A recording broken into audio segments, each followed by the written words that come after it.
Hanggang ngayon, parang bangungot ang dumating sa pamilya Balisno ng Tondo, Maynila. 6 kasi sa miyembro ng kanilang pamilya, kabilang na ang 2 bata at 1 buntis, ang nasawi sa nangyaring sunog sa Barangay 25, Zone 2 sa Tondo. Sa loob lamang ng 30 minutos, kasamang naabo ng apoy ang ari-arian at ang 6 na buhay. Masakit. Napakasakit. Hindi man lang nag-iwan ng isa, kahit isang bata man lang. Walang iniwan kahit isa eh. Sinabi ko sa mga anak ko, apo ko, ako mauuna sa inyo, hindi kayo. Bakit nauna kayo sa akin? Sa video nakuha ng kapitbahay ng mga biktima, maririnig pa ang paghingi ng saklolo ng isa sa mga biktima. Sa likod ko ngayon ang bahay ng pamilya Balisno na nasunog.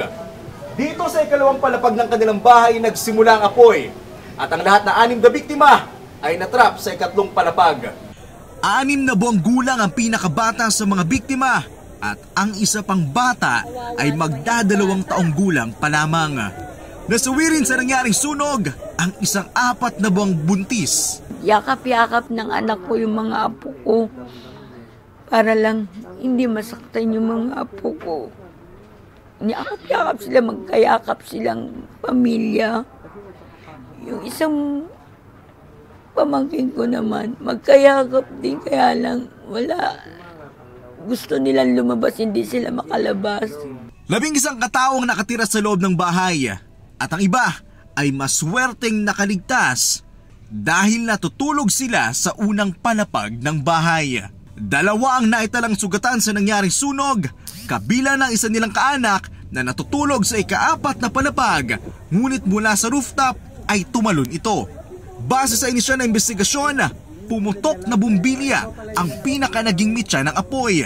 At sa kwento ng mga nakaligtas, maaaring ang mga kutsyon, kortina at balikbayan box na nasa ikalawang palapag kung saan nagsimula ang apoy ang naging dahilan ng mabilis na pagkalat ng apoy.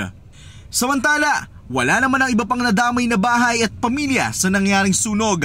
Ngayon, pinipilit ng mga kaanak na nakaligtas na bumangon sa trahedya at dalamhati. Isaiah Mirafuentes para sa Pambansang TV sa Bagong Pilipinas.